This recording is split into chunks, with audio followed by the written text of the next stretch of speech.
Hello friends, Megha here. Welcome back to my YouTube channel. Let's code them up. Today we will be starting with control flow. Control flow can be defined as the order in which statements in a program gets executed. This is done using loops, conditional statements, etc. For this video, we will focus on loops. In Swift, we have foreign and while loops. If you knew Java or Python, you would be familiar with loops already. These loops are used to execute a block of statements multiple times. The for loop in Swift can be written using the following syntax: for index in range, followed by open and close curly braces. We will have the statements inside these braces which will be executed multiple times. For example, this is the code to print the square of numbers from 1 to 5.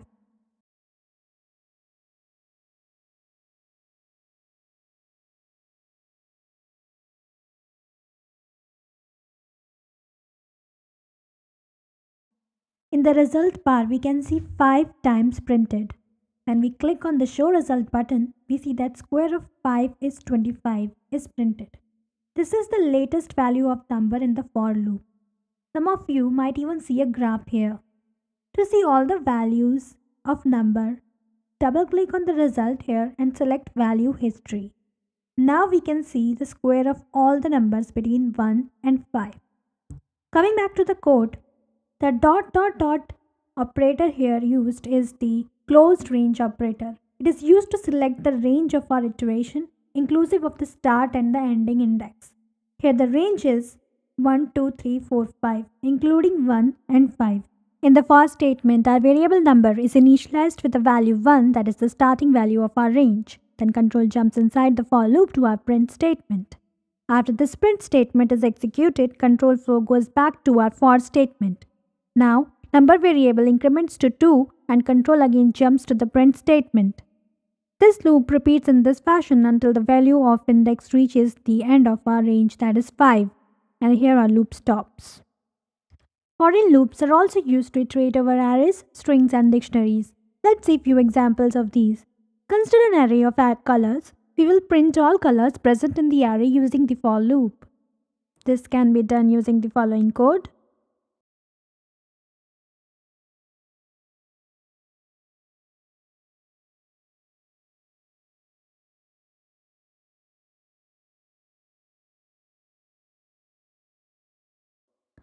Here, element is our variable whose value changes and range is the color array. One by one, all elements present in our array is printed. Once again, click on the show result button here and then double click on result followed by the selection of value history. Our array has 3 elements: red, green and yellow, and all of them are printed one after the another in the same order as initialized. Here is another example, this time of a dictionary. Each dictionary item returns a key value pair when iterated, and these keys and values can be used as variables in the foreign loop, as you can see in the code.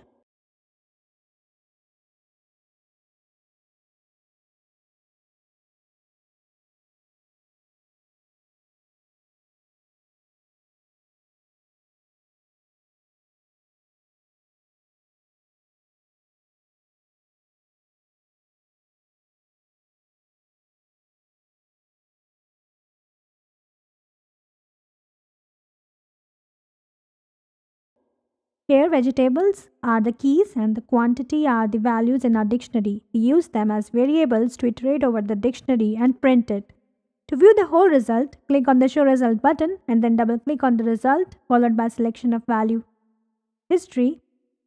You can see the output has three lines corresponding to 3 elements in our dictionary. Also, dictionary elements are not printed in the same order as initialized, as we all know that dictionaries are unordered collections. Next comes the while loops. A while loop performs an iteration until the condition becomes false. Swift provides 2 types of while loops: while and repeat while. Starting with while, the while checks the condition at the start of iteration. The code goes like this: while condition followed by statements in curly braces. First, the condition is checked. If it is true, then only the statements are executed. For an example, we will find the factorial of a number. Factorial of a number, let's say 5, is calculated as a product of all the numbers from 5 to 1, that is 5, 4, 3, 2, 1.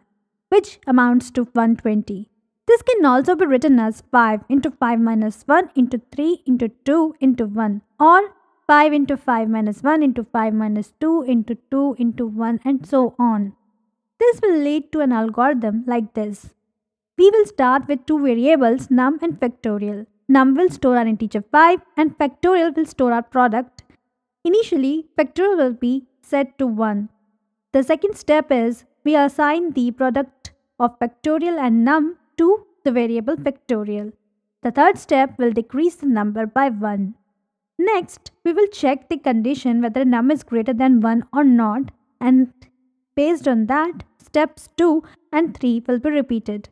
Suppose at present we have num equals 5 and factorial equals 1. After step 2 and 3, factorial will be equal to 1 into 5, that is 5, and num will be equal to 5 minus 1, that is 4. Then in step 3, we check the condition whether num is greater than 1. Currently num is equal to 4, which is greater than 1, hence the condition is true. So we will again do the steps 2 and 3 and so on until num becomes 1. We can see that the steps 2 and 3 are going to be repeated 4 times until num becomes 1. Now we will convert this algorithm to our code in Swift. We will take a variable number as 5 and another variable factorial, which is initialized with value 1. Our while will have a condition number greater than 1 as we saw in our algorithm. Then we will calculate the factorial as the product of factorial and number. Hold on a minute, I'm getting an error, something like execution was interrupted. Also see that this loop has executed 28 times, but we have seen previously that our loop should execute only 4 times. This happens because the number's value is always 5, it is not decreasing, so the condition in while statement remains true always. When we write number equal to number minus 1, the error vanishes and the code runs smoothly. We can print the result using the print statement.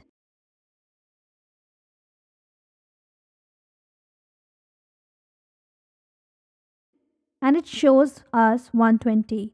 Let's change the number to 7. And our factorial now should be 5040. And we can see that we get the same output. If you want to check an individual value of factorial and number changing over each result, click on show result here and then show the value history. See, the value changes. First we have 7, which is the product of 7 and 1, then 42, which is product of 6 and 7, and so on. Similarly, you can see the decreasing value of a number by clicking on show result here and again change to value history. Starting with 6, value of number decreases by 1 until it becomes 1. Next is repeat while, which executes the code first and checks the condition in the end. The code goes like this. Repeat followed by open braces followed by statements, then close braces ending with while condition. For this one, we will write code to generate the binary representation of a decimal number. The binary representation of 8 is 1000. We can do this using the division method. The number is divided by 2 and then the quotient is divided by 2 and so on until we get the quotient as 0. Simultaneously, we save the remainders. Starting with this one, we join all the remainders to finally have the binary representation as 1000. The algorithm is going to be like this. We will have two variables, num storing the integer and bin, which will store our binary string. In second step, we will first find the remainder of dividing num by 2 and add it to our binary string. For calculating the remainder, we use the percentage operator. In the third step, we will divide num by 2 and assign it to num. In final step, we will check whether the number is not equal to 0. If yes, repeat step 2 and 3. If no, the while loop ends.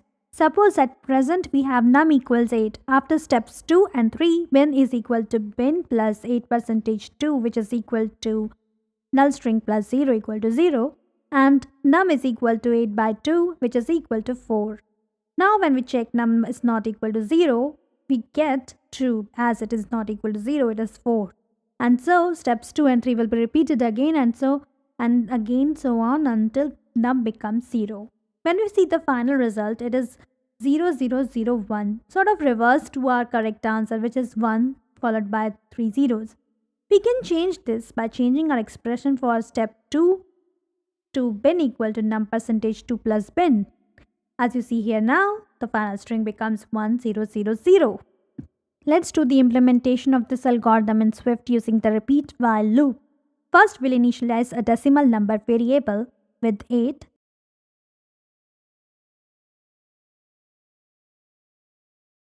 and the string binary, which is now equal to null.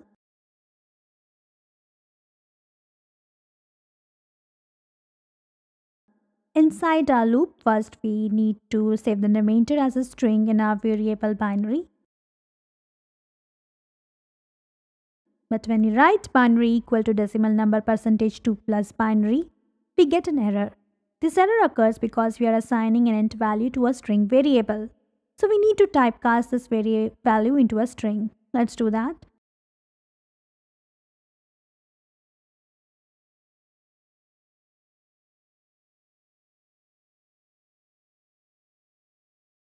Next, we change the value of decimal number by dividing it by 2.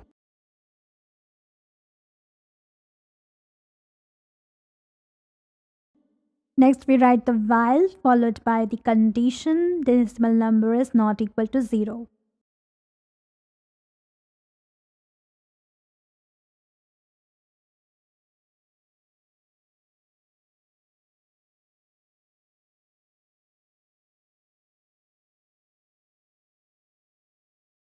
Now when we print binary, we get the output of 1000 as expected. In this repeat while loop, first these statements are executed which are inside the braces, then the condition is checked. Let's check for 25. The output should be 11001 and we get the same output. Here also we can check the individual value using show result and then the value history for both binary and decimal values. You can see the binary string formation over each iteration here.